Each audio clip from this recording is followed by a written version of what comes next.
စီမံဆောင်ရွက်ပေးဖို့လိုတယ်စစ်ဗျူဟာမှာစစ်ဗျူဟာနဲ့အမိန့်စီစဉ်မှုပုံစံမှာအချိုးလေးတွေပြန်ပြင်ပေးဖို့လိုတယ်အချိုးပြင်လဲဆိုတာဘယ်လိုလဲဆိုတော့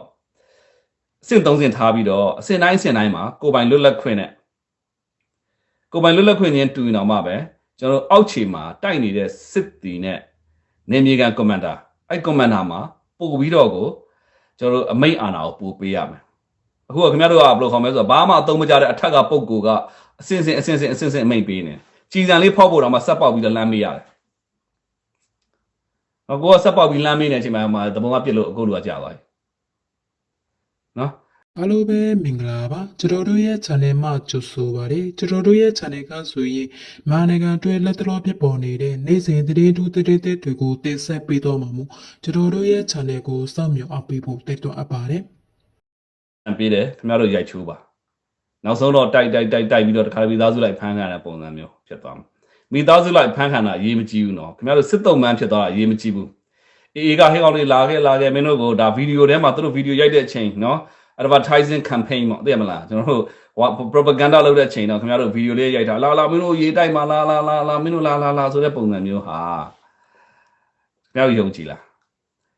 တပုံတကတပုံထဲမှာအကောက်ကျစ်ဆုံးနဲ့အစိုးဆုံးဟာနော်ရခိုင်တပုံပဲအေးတပုံပဲအကောက်ကျစ်ဆုံးပါနော်ရုပ်ကန်းဆုံးအရုပ်ပဲ့ဆုံးပါအဲ့တော့တပုံတကတပုံထဲမှာကျွန်တော်အခုတပုံတွေကိုလေ့လာကြည့်သလောက်ဆိုရင်အယိုးသားဆုံးတပုံပြောပါတော့ကရားတပုံကအယိုးသားဆုံးလို့ပြောလို့ရတယ်မကောင်းတော့ဗျာနော်ကရားတပုံကတော့နည်းနည်းဖြောင်းမှတ်တယ်မှာတော့ပါတတ်တယ်နော်ပါပါတယ်တော်တော်များများပါအဲ့တော့အကောက်ချစ်ဆုံးနဲ့အောက်ခြေကနေပြန်ကြည့်လိုက်မလို့အကောက်ချစ်ဆုံးမှာတော့အေးတပုံပေါ့အေးတပုံကအစိုးဆုံးနဲ့အကောက်ချစ်ဆုံးတပုံပါပဲအရက်ဆက်ဆုံးအောက်တန်းအကြဆုံးသူ့နောက်မှာဟဲ့ဆိုလို့ရှိရင်တော့ကျွန်တော်တို့ဘယ်တပုံကိုပြောမလဲဆိုလို့ရှိရင်ဒီကရင်တပုံပါနော်ကရင်တပုံပြောလို့ရှိရင်တော့နောက်ထပ်ဘယ်တပုံတွေရှိတယ်ဆိုလို့ရှိရင်တော့တပုံအစစ်စစ်ပါဗျာနော်ကရားတပုံကတော့ဖြောင်းမှတ်ဆုံးမှာပါတယ်တပုံဆိုတော့ဘယ်တပုံမှကောင်းတယ်လို့တော့မရှိပါဘူးနော်ကရားတပုံပြီးလို့ရှိရင်တော့ချင်းတပုံတင်ပါလားနော်အဲ့တော့သူတို့ခင်ဗျားတို့စစ်တုံးမှန်းဖြစ်နေဖမ်းသွားမယ်ကျန်တဲ့နေရာတွေမှာစစ်တပ်ကလေရင်နဲ့ပြထားပါလေရင်နဲ့တိုက်သွားတယ်လေရင်နဲ့တိုက်သွားပြီးဆိုလို့ရှိရင်သူတို့ညလို့ခံလိုက်ရတယ်ဆိုတာကရင်တပုံလည်းလက်ခံတယ်ဘာဖြစ်ကရင်တပုံကလည်းအတိုင်းအတာတစ်ခုအထိတော့သူတို့ယူသားပါတယ်နော်ယူသားပါသေးတယ်အဲ့တော့ကရားတပုံလည်းယူသားပါတယ်နော်ကချင်တပုံဆိုတယ်ကချင်တပုံလည်းအရန်ဆိုတယ်နော်အဲ့တော့ဒါပေမဲ့ခင်ဗျားတို့အေးလက်ထဲမှာနော်စစ်တုံးမှန်းဖြစ်ပြီးဆိုရင်တော့ခင်ဗျားတို့ဘဝတွေမလွယ်ဘူးဘာကြောင့်မလွယ်လဲသိလားအေးလက်ထဲမှာအေးကအကောက်ကျစ်ဆုံးနဲ့ရုပ်မှာရိုင်းဆိုင်ဆုံးစစ်သွေးရတဲ့ပုံပါဘာကြောင့်ကျွန်တော်ပြောနိုင်လဲဆိုလို့ရှိရင်ခင်ဗျားတို့ကျွန်တော်ပြောစရာမလိုဘူးဗျာနော်ခင်ဗျားတို့ online မှာတွေ့ပါလိမ့်မယ်စစ်တုံးမှန်းတွေကိုလည်းလေးသနေတာနော်ခင်ဗျားတို့တွေ့ပါလိမ့်မယ်တဲ့ရသူတို့မှာတခါလဲလမ်းမျိုးအဲ့ဒါကသူတို့ဒေါသလေးရောက်ပေါ့ဗျာနော်မိတို့တတ်တာတော်သေးတယ်ဒီထက်ကျွန်တော်တို့ထပ်ပြီးကြားသိရတာလေစစ်တပ်ကအကယ်၍သူတို့နေဒေသတွေမှာနော်ထားပါတော့အေးစခန်းကိုဘုံကျဲသွားလို့အေးအရောက်ယာနဲ့ချီပြီးတည်သွားရင်အဲ့ယာနဲ့ချီတဲ့သူတို့အေးလောင်းတွေကိုဖွက်ပြီးတော့ဒီဘောခေါမလို့ကျွန်တော်သူတို့ဖမ်းမိထားတဲ့စစ်တုံးမှန်းတွေကိုပြစ်တက်ပြီးတော့စစ်တုံးမှန်းထိပါတယ်ဆိုပြီးလောက်တာအဲ့တော့ခင်ဗျားတို့ဘဝတွေအေးလက်ထဲမှာစစ်တုံးမှန်းဖြစ်ရင်တော့တော်ဒုက္ခရောက်မှာအဲ့တော့ခင်ဗျားတို့စစ်တွေနဲ့ကြောက်ဖြူကတပ်ဖွဲ့ဝင်ကြီးကိုများခင်ဗျားတို့ဒီချိန်စာကိုခင်ဗျားတို့ရိုက်ချိုးဖို့လိုတယ်အဲ့လိုရိုက်ချိုးဖို့အတွက်ကလည်းခင်ဗျားတို့ပဲလုပ်လို့မရဘူးခင်ဗျားတို့နဲ့တူဟိုအထက်ကယာဒူကြီးပုံကိုများခင်ဗျားတို့ကိုယ်တိုင်နဲ့ပရိုဂရမ်လက်နဲ့ကြီးလေးပြဖို့အတွက်ကအဖရေးပြရမလားဆိုတော့ဟဲ့ကောင်ဘလို့ဖြစ်လို့ပြရမှာမင်းကဘာကြောက်လဲကိုကမြင်လို့ရှိရင်စခန်းကြာသွားတယ်အဲ့တော့ဘာမှအသုံးမကျတဲ့အဖအထက်ကနေပြီးတော့နော်အဲ့လိုပုံစံမျိုးမဖြစ်ရလေအောင်ကျွန်တော်တို့ဒီအဆင့်30မှာအောက်ခြေကိုအတိုင်းအတာတစ်ခုထိပို့ပြီးတော့ရှေ့ထဲမှာတကယ်တမ်းတိုက်နေတဲ့စစ်တီကိုပို့ပြီးတော့လွတ်လပ်ခွင့်ပို့ပေးရမှာဖြစ်သလိုအမိန့်ဩဇာပို့ပြီးပေးထားမှာဖြစ်တယ်တပုံနေစီရေးမှာဘာကြောင့်နိုင်လဲအဲ့ဒါပဲတပုံမှာကခင်ဗျားတို့နဲ့တပုံနဲ့ခတ်တာကဘာလဲဆိုတော့စစ်သေးရတပုံမှာကသူတို့ကစစ်တိုက်ရေးနဲ့ယာဒူးတိုးတာခင်ဗျားတို့ကမိုးကြရွှေကို DSA ကတက်တောင်းယူပြီးတခါလဲခေါ်မလို့ဆိုယာဒူးတိုးတာအဲ့ဒါမတူဘူးနော် တပုံမှာကအဲ့လိုမျိုးမဟုတ်ဘူးတပုံမှာကတစင်စင်းဒီတက်တာသူကတကယ်တိုင်ရင်ခိုက်ရင်းနဲ့ပဲယာရုတိုးသွားတာရှိတယ်အဲ့လိုမျိုးတက်ကလားအဲ့တော့ခင်ဗျားတို့မိုးကြရွှေဖို့များကနော် DSA ကစင်ပြင်းနေဆိုတခါရသွားတာလေရသွားတဲ့ခါကျတော့ဟုတ်တော့မလို့နော်အပုံစံမျိုးတွေဖြစ်နေသင်ကြားတာတွေတော့ကောင်းပါတယ်နော် theory နဲ့တကယ်လက်တွေ့မှာမကွာဟပါတယ်နောက်တစ်ခုကသင်ကြားမှုပုံစံတွေမှာ theory ရောလက်တွေ့ရောအားလုံးတစ်ခုပေါင်းပြီးတော့တက်မလို့ကအဆောင်ရတာတော့မှန်ပါတယ်ကောင်းပါတယ်အဲ့တော့ပါတော့လည်းပဲတပုံကလက်တွေ့မှာပို့ပြီးအားတာတယ်အားတာအတွက်ကြောင့်မလို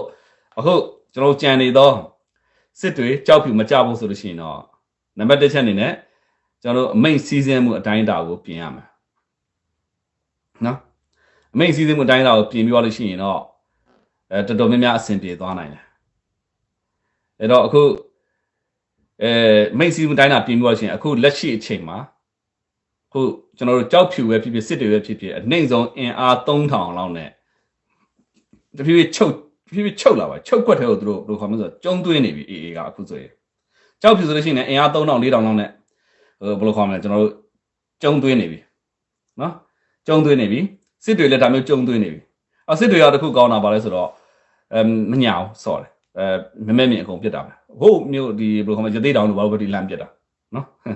လမ်းပြစ်တာမဲမြင့်လို့စော်ထဲတာပဲအဲ့တော့ကြောက်ဖြူကိုလည်းဒါမျိုးတစ်ဖြည်းဖြည်းချုပ်ကွက်တဲ့ကိုဝင်လာပြီအဲ့တော့ဘာလုပ်ရမလဲဆိုရင်ချုပ်ကွက်တဲ့တော့အဝင်မခံနဲ့ဗျဖောက်ထွက်ရမယ်ဖောက်ထွက်ဖို့အတွက်ကဒီနေရာမှာရွေ့ရင်ဆိုင်တိုက်ခိုက်နေလို့မရဘူးနော်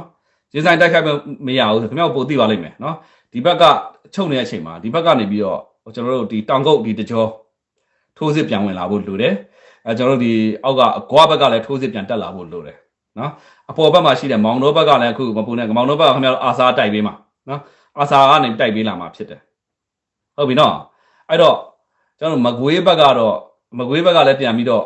့ထိုးလာမှာဖြစ်မယ်အဲ့တော့ဘယ်လိုလုပ်ကြမလဲဒီတင်းစားကိုကျွန်တော်တို့ရိုက်ချိုးမှဖြစ်မယ်နော်နောက်တစ်ခုကဘယ်လိုခေါ်မလဲဆိုအခု AA ကလုပ်နေတဲ့ပုံစံတွေကအခုလာတိုက်တဲ့အဖွဲ့ကသူတို့လဲတယ်နော်လဲတယ်ဆိုတယ်လို့လဲတယ်ဆိုတာကတက်ပြောင်းလဲလုပ်တယ်နော်သူတို့တက်တွေအားလုံးကရခိုင်ပြည်နယ်ထဲမှာမရှိဘူးတကယ်တမ်းအစားအသောက်ပေါ်တာကရခိုင်ပြည်နယ်မှာတကယ်အစားအသောက်ပေါ်တဲ့နေရာကဘယ်နေရာဖြစ်မဆိုရင်ကျွန်တော်ပလက်ဝတို့အဲ့ဘက်ချမ်းမှာတော့ရခိုင်ပြည်နယ်မှာနော်ဒီကချင်းချင်းနယ်ဆက်တို့ချင်းဆက်မှာသူတို့အစားအသောက်ပေါ်တယ်နော်ပြီးရင်ဘူးသီးတောင်မောင်းတော့နယ်ဆက်ကအစားအသောက်ပေါ်တယ်အဲ့နေရာမှာသင်တန်းပေးတယ်အဲ့နေရာမှာတက်တွေကိုထားတယ်အဲ့နေရာကနေတစ်ဆင့်ကျွန်တော်အောက်ခြေဘက်မှာတောင်ပိုင်းနဲ့တက်လှုပ်တက်ပြောင်းလှုပ်တယ်အဲ့တော့မှလည်းသူတို့အစားအသောက်စားယူနေဝေးအဆင်ပြေပါလေအဲ့တော့တက်ကိုအဲ့လိုအပြောင်းလဲလှုပ်နေတယ်လှုပ်တော့သင်တန်းကျောင်းတွေကဘယ်မှာအများစုရှိလဲဆိုလို့ရှိရင်အဲ့ဒီဘူးသီးတောင်မောင်းတော့အကြီးကန်းပြင်နော်ထားပါအကြီးကန်းပြင်နောက်တော့ကျွန်တော်တို့ဘက်ချမ်းမှာရှိနေဆိုလို့ရှိရင်တောင်ပြိုလဝဲတို့နော်အဲ့ဘက်ချမ်းတွေကနေပြီးတော့သူတို့တက်ကိုအလှည့်ပြောင်းလုပ်အဲ့တော့သူတို့လူတွေကတိုက်ရပြီးရင်နေရာပြန်မယ်ဒီပုံစံမျိုးကြီးလုပ်နေကျွန်တော်သုံးသက်တာပါကျွန်တော်သုံးသက်ချက်တစ်ခုပါနော်ဒီလိုအခြေအနေကျွန်တော်မြင်နေတယ်အဲ့တော့ကျွန်တော်ကြံပေးချင်တာကမတိုက်ဘူးဆိုရင်ရှုံးပေးလိုက်တိုက်မယ်ဟဲ့ဆိုလို့ရှိရင်စနကကျွန်တော်ပြောတဲ့ဒီလိုမျိုးပေါ့ဗျူဟာလေးတွေကရှိတယ်လို့ကျွန်တော်သုံးသက်တယ်နော်ဟုတ်ပြီအဲ့တော့ဒါမျိုးအပြောင်းလဲလုပ်တဲ့အချိန်မှာနောက်တစ်ခုကရခိုင်ပြည်နယ်မှာနော်စစ်သားစုဆောင်လို့အကောင်းဆုံးနေရာကဘယ်နေရာလို့ထင်တယ်လဲရခိုင်ပြည်နယ်မှာစစ်သားစုဆောင်လို့အကောင်းဆုံးနေရာဘူးသီးတောင်မောင်တော်ပဲဘူးသီးတောင်မောင်တော်ကစစ်သားစုဆောင်လို့အကောင်းဆုံးနေရာဖြစ်တယ်ကျန်တဲ့နေရာအဲ့လောက်မဟုတ်ဘူးတနေရာတိုင်းမှာစစ်တင်အင်အား1000နဲ့2000 3000ရနိုင်တယ်အဲ့ဒီကွက်ကို AA ကလည်းမြင်တာပဲအဲ့တော့အဲ့ဒီဘက်ချမ်းမှာအခုကျွန်တော်တို့အာဆာပေါ့အာဆာမွတ်စလင်တွေဒေသခံမွတ်စလင်တွေကိုကိုစားပြုတော့အာဆာကအခုဆိုရင် AA ကိုတိုက်နေတာလဲကျွန်တော်တို့ရုပ်တံတွေကျွန်တော်တို့အများကြီးရရှိပါတယ်နော်နောက်တစ်ခုကဘယ်လောက်ထိညလဲဆိုတော့ဗျာနော် AA နဲ့ပတ်သက်လာညလာတယ်အဲ့ဒီမောင်တော်ဘက်မှာအခုဆိုလို့ရှိရင်စက်မှုစုံဖွင့်လာပြီ AA ကဒီစက်မှုစုံအလှကြည့်ထားတယ်စက်မှုစုံဖွင့်လာပြီးတော့ဘင်္ဂလားနဲ့ဒီကုန်သွယ်မှုတွေတောင်မှလုပ်နေပြီဒါတွေကခင်ဗျားတို့အထက်က3ယောက်ရဲ့ညံပြင်းမှုကလည်းကျန်တာဘာမှမသိတော့ဘူးနော်ကျန်တာဘာကြောင့်မှမဖြစ်နိုင်အဲ့တော့ဒီလိုမျိုးတွေဖွင့်ထားပြီစစ်တန်းကျောင်းတွေအဲ့ဒီမှာဖွင့်ထားပြီအဲ့ဒီကနေပဲဟိုဘက်ချမ်းကရခိုင်နေဟိုကဘင်္ဂါလီရခိုင်နေပေါ့ပြောမှဆိုရင်ရခိုင်ဒီမှာနေတာအဲ့ဘက်ကနေပြီးတော့စစ်ကူတွေအများကြီးဆင်းလာတာဖြစ်တယ်နော်ဒီကပဲအင်အားကအဓိကဆင်းလာမှာဖြစ်တယ်အဲ့ အဲ့တော့ဟိုဒါလက်ရှိဒီစစ်ရေးအခြေအနေမှာပေါ့နော်နောက်တစ်ခုကဟိုဒီနေ့ကတော့ဒီငါးဖက်ဆက်လေးနဲ့ပတ်သက်ပြီးတော့သူတို့နှိမ်နေလိုက်တော့ကြားသိရပါတယ်ကောင်းပါတယ်ဟိုစစ်တပ်ကဖမ်းသွားတယ်အဲ့တော့အဲ့ဒီကြောက်နေမော်တို့ဒီဘက်ချမ်းနေမှာအခုဒါတွေကိုတိတိကျကျအထက်ကတိတယ်တိရသားနဲ့လွတ်ထားတယ်နော်လွတ်ထားတယ်ဘာမှစေးရထားပါတော့သူတို့အေးအေးယူရမယ့်နေရာတွေဆိုပြောရမယ်ဆိုအခုစစ်တင်တန်းကျောင်းတွေအေးအေးယူရမယ်နော်ပြီးရင်အခုအေကနေပြီးတော့ဒီကျွန်တော်တို့ကုံသွေးရေးဖြစ်နေကျွန်တော်တို့ဒီစက်မှုစုံဖွင့်လာတာလေအေးအေးယူရမယ်နော်ပြီးရင်နေမြေတွေဖြတ်တောက်အောင်အဲ့ဒါမှမလုပ်ဘူးဆိုလို့ရှိရင်တော့ဒီ view ဟာတွေမှတေးသေးချာမဆွဲဘူးဆိုလို့ရှိရင်တော့မြောက်သေးချာတယ်ကျွန်တော်တို့ကြောက်ဖြူနဲ့စစ်တွေကနော်ဒီမိုးရင်းလောက်မှာနည်းနည်းလေးပြဿနာရှိနိုင်တယ်အဲ့တော့ခင်ဗျားတို့အကြီးအကဲကြီးတွေတေချာလုပ်ဖို့လိုတယ်အဲ့တော့ကြောက်ဖြူစစ်တွေကကြာနိုင်သလားဆိုတော့သူတို့အတွက်တော့အေးတွေတော့သိမှာပါပိုးစပတ်သက်သေးပြီးတော့မှရမှာဘာကြောင့်လဲဆိုလို့ရှိရင်ထောက်ဖို့လမ်းကြောင်းကဖြောင်းတယ်ထောက်ဖို့လမ်းကြောင်းဘာကြောင့်ဖြောင်းလဲဆိုတော့အခုကျွန်တော်တို့ဒီကြောက်ဖြူနဲ့-10လောက်မှာတိုက်ပွဲဖြစ်ရင်အနောက်ကနေပြီးတော့စစ်ကူကိုလိုသလောက်ပို့နိုင်တယ်ဒီကောင်နေဟိုကျွန်တော်တို့ထောက်ဖို့လမ်းကြောင်းကိုဖျက်လို့မရဘူးဒါပေမဲ့ညောင်ကျိုးကလည်းထောက်ဖို့လမ်းကြောင်းဒီလောက်ဖျက်လို့မရအောင်မှသူတို့ညောင်ကျိုးကျသွားသေးတာပဲဗျာနော်အဲ့တော့ကြောက်ဖြူနဲ့စစ်တွေဒါမျိုးလေးဖြစ်နိုင်မလားဆိုတော့လေဒါကန်ဒီကံမပြောလို့တော့မရဘူးသို့ပါတော့လည်းပဲနံပါတ်1ချက်အနေနဲ့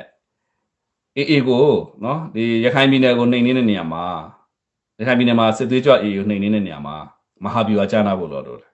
မဟာဗျူဟာကအခုလိုမျိုးငါးပေါ်ရငစားချပြီးတော့ဟုတ်လားစခန်းလေးခုခံလာတယ်ခင်ဗျားတို့ဦးမဲအောင်လိုက်ခင်ဗျာ